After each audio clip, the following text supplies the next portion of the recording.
Halo Sobat RTR BPN, kita ketemu lagi di RTR BPN Podcast.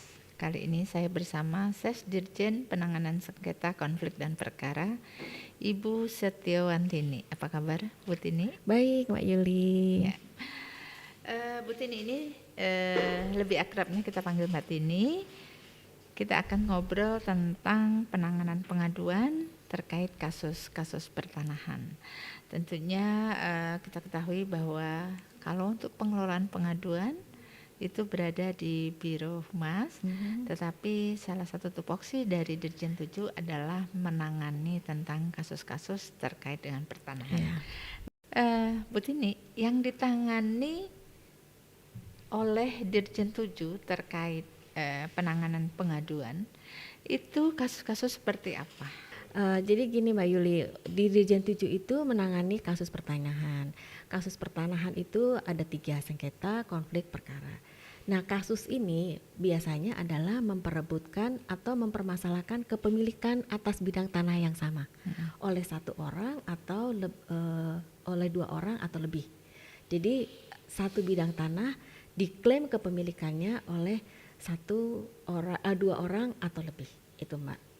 Jadi yang diselesaikan oleh Dirjen 7 atau yang ditangani oleh Dirjen 7 adalah penyelesaian klaim kepemilikan tanah oleh lebih dari 1 orang, itu Mbak. Di situ ada sengketa, konflik, dan perkara. Kalau begitu, apa sih perbedaannya sengketa, konflik, dan perkara pertanahan itu? Kalau sengketa pertanahan itu adalah perselisihan kepemilikan atas bidang tanah oleh 2 orang. Jadi misalnya antara saya dengan Mbak Yuli. Jadi hanya orang per orang. Itu bisa orang dalam arti yang sesungguhnya, bisa badan hukum dengan orang, bisa badan hukum dengan badan hukum, atau instansi pemerintah dengan badan hukum.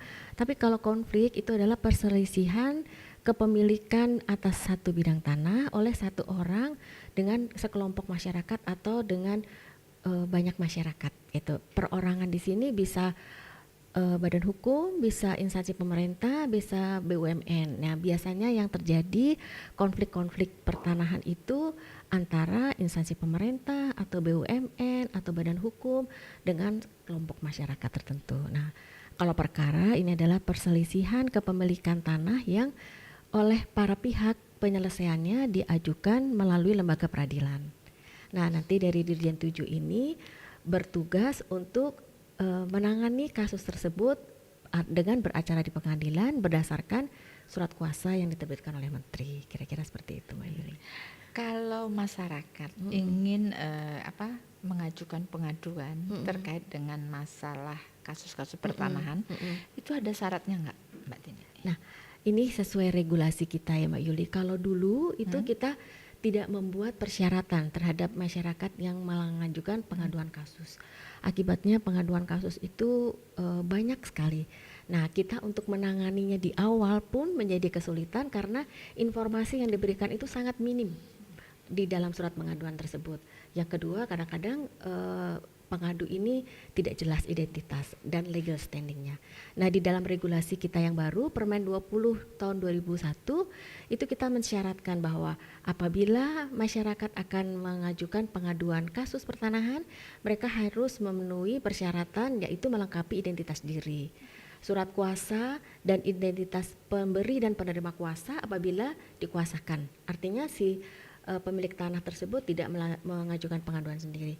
Kemudian yang bersangkutan juga harus melampirkan fotokopi bukti kepemilikan. Bukti kepemilikan yang dia miliki itu apa? Kemudian dia juga harus bisa menceritakan kronologis kasusnya. Kronologis kasusnya itu objeknya di mana, letaknya di mana, luasnya berapa, dan kronologis dia memilikinya seperti apa dari awal sampai pengaduan itu diajukan. Nah, kurang lebih minimal ada persyaratan itu, Mbak.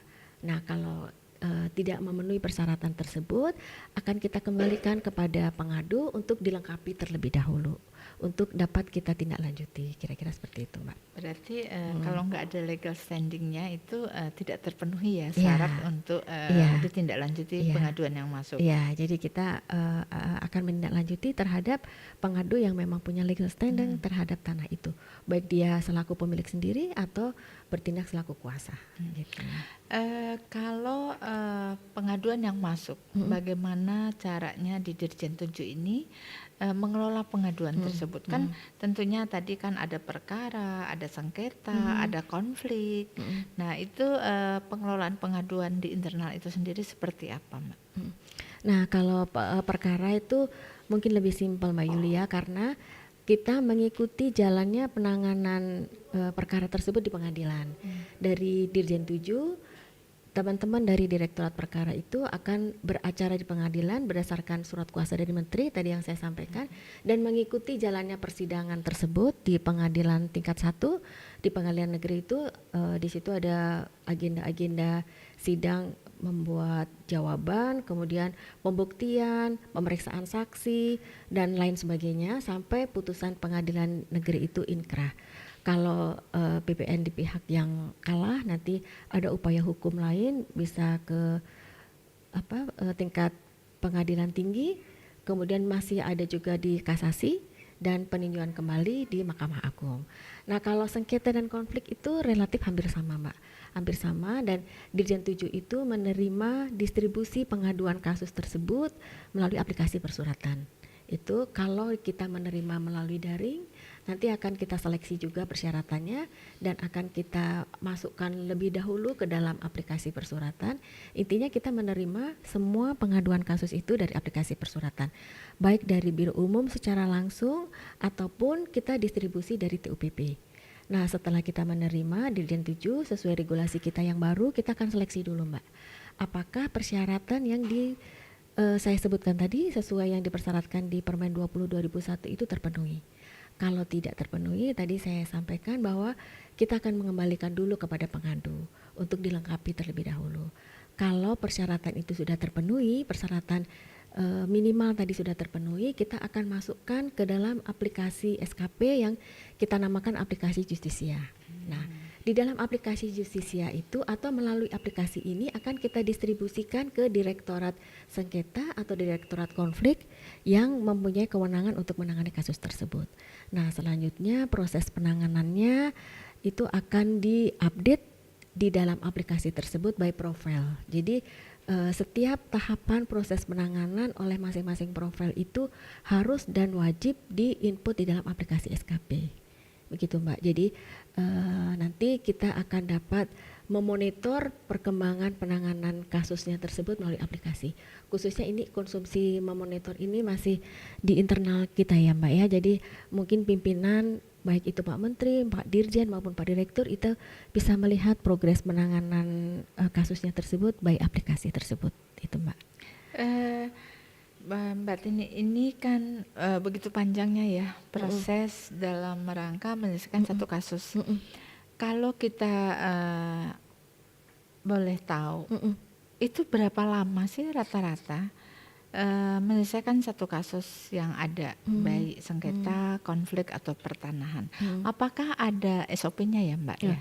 Ya, jadi kita sedang menyiapkan draft SOP untuk lamanya jangka waktu penanganan kasus. Penanganan kasus ini kita bedakan sesuai klasifikasi, ada sedang, berat, dan ringan. Kalau ringan itu diharapkan dalam waktu 17 hari sejak gelar awal atau sejak ditangani oleh direktorat yang punya kewenangan untuk menangani tersebut, kurang lebih diharapkan 17 hari itu sudah keluar jawabannya.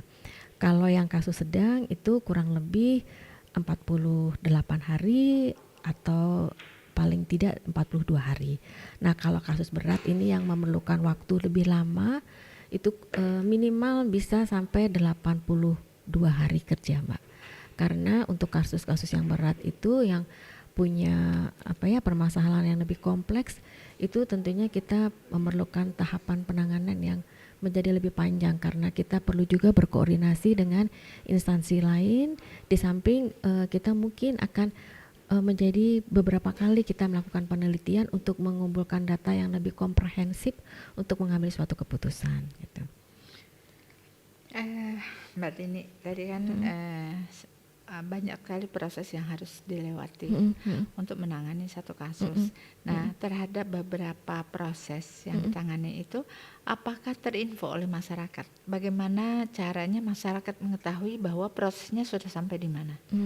Ya, oke Mbak Yuli. Sementara ini yang kita lakukan sesuai permen kita yang baru juga ya Mbak Yuli ya.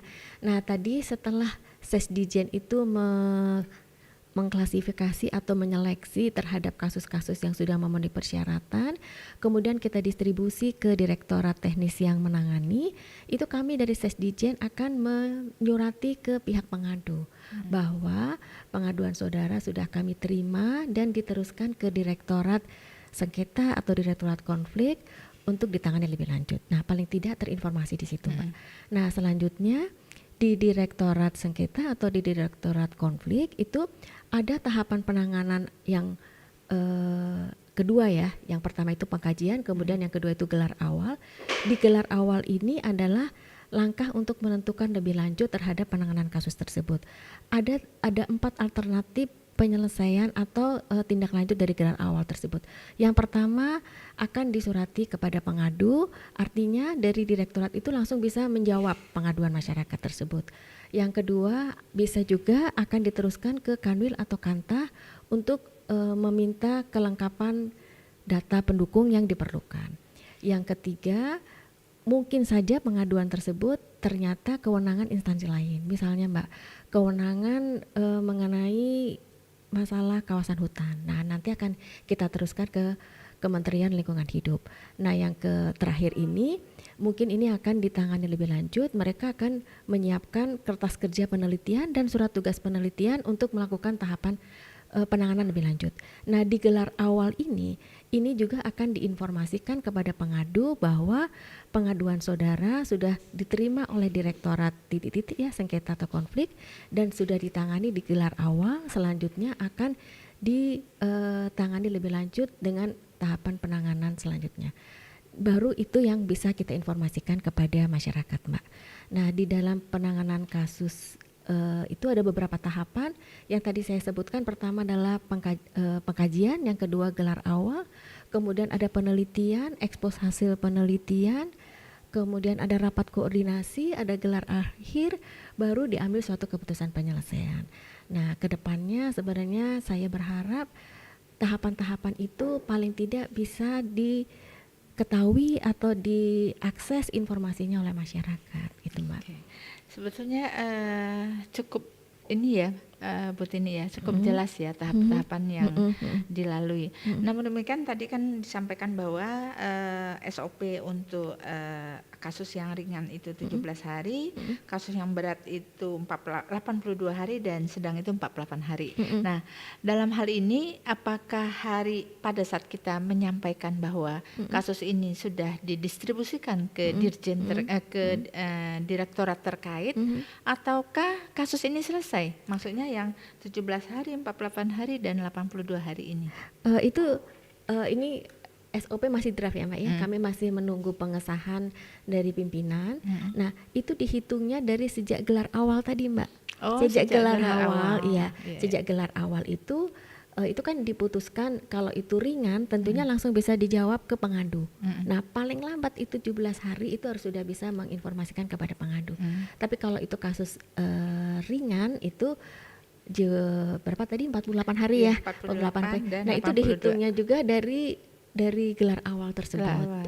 Jadi kita menghitungnya startnya itu dari gelar awal ketika sudah dilakukan pengkajian dan dilakukan analisa internal di dalam direktorat tersebut untuk menentukan sikap terhadap penanganan pengaduan kasus tersebut. Gitu. Tapi pada saat kita memberitahukan kepada masyarakat bahwa kasus ini sedang ditangani, itu berapa hari? Adakah SOP-nya dari surat masuk sampai masyarakat pengadu itu mengetahui sebetulnya itu berapa hari? Nah, itu yang mungkin kita belum siapkan Mbak Yulia. Ini ide yang bagus juga. Nanti mungkin akan kita atur dari pertama kali masuk atau pertama kali diterima di Dirjen 7 sampai masyarakat itu terinformasi itu mungkin nanti menjadi bagian kita untuk membuat SOP-nya Mbak, supaya masyarakat tidak terlalu lama menunggunya. Ya, kadang-kadang sebetulnya masyarakat itu tidak mempersoalkan lama, Iya, tetapi jelas iya, bahwa pengaduan saya ini diterima baik dengan BPN iya, dan iya,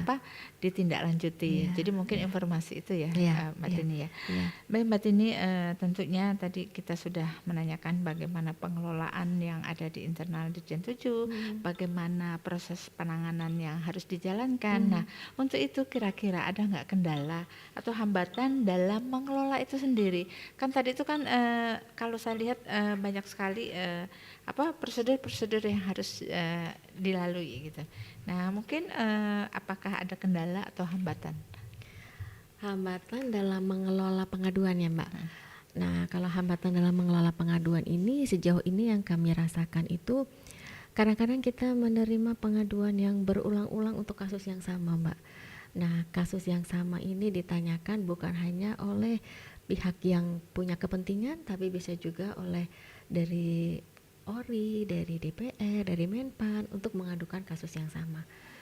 Nah, itu menjadi seolah-olah kayaknya pengaduan itu banyak gitu ya Mbak.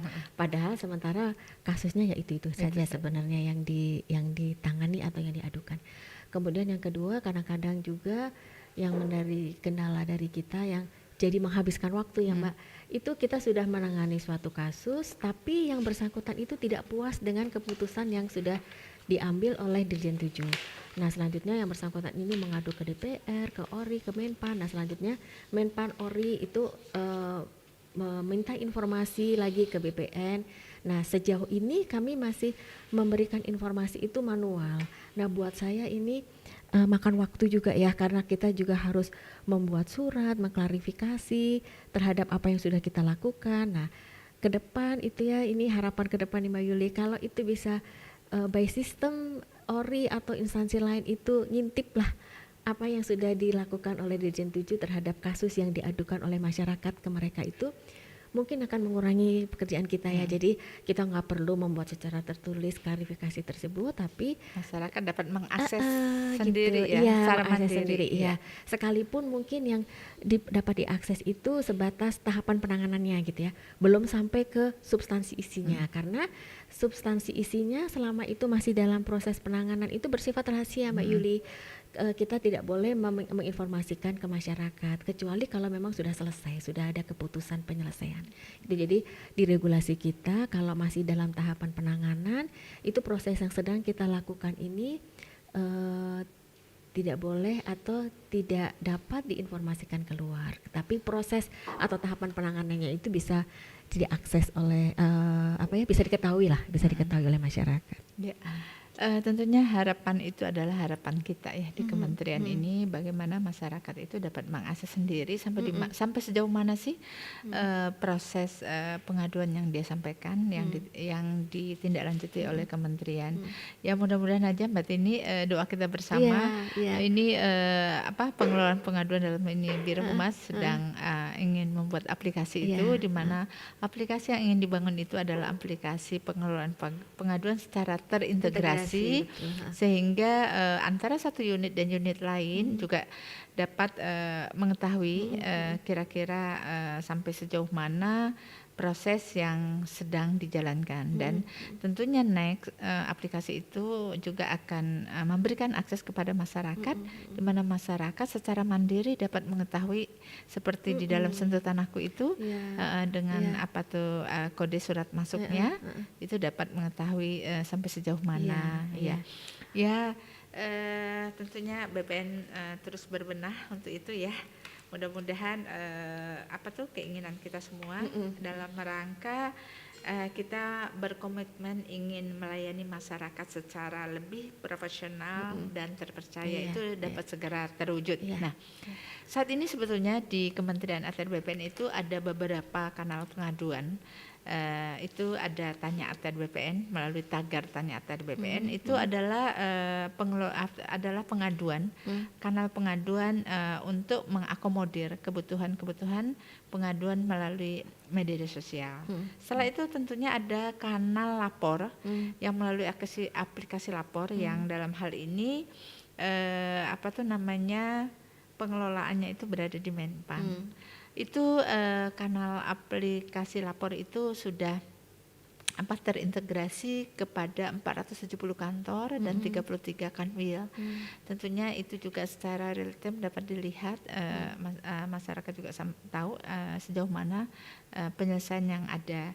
Dan kita juga ada email melalui surat @rbpn.go.id. Itu ada hotline pengaduan. Outlet pengaduan ini memang ada di seluruh kantor-kantor layanan, baik di pusat, di Kantah dan di Kanwil, dan ada loket penerimaan surat. Ya, saya sangat sependapat dengan Mbak Tini bahwa banyak sekali pengaduan-pengaduan dengan objek yang sama yang diadukan berkali-kali. Ya, kalau kita menghitung dengan jumlah, seolah-olah jumlah pengaduan itu banyak sekali ya Mbak. Padahal objeknya itu aja. Nah, memang kita juga secara administrasi juga sedang ada pembenahan dalam hal ini. Bagaimana nanti pengaduan itu parameternya adalah mungkin kalau untuk masalah kasus-kasus pertanahan itu melalui objeknya, tetapi kalau masalah pengaduan yang sifatnya adalah informasi ketidakpuasan itu tentang layanan sampai di mana, itu mungkin lebih kepada melalui subjeknya. Jadi kalau objek itu pasti satu, bisa saja satu objek diadukan oleh banyak subjek, kan itu kemungkinan itu sangat tinggi ya Bu Tini ya. Baik, kalau begitu Sobat ATR BPN, demikian obrolan kita pada hari ini bersama Sesdirjen Penanganan Sengketa Konflik dan Perkara Ibu Setiawantini. Terima kasih tentunya, semoga kedepannya ATR BPN akan jauh lebih baik dalam mengelola pengaduan tentang kasus-kasus pertanahan ya.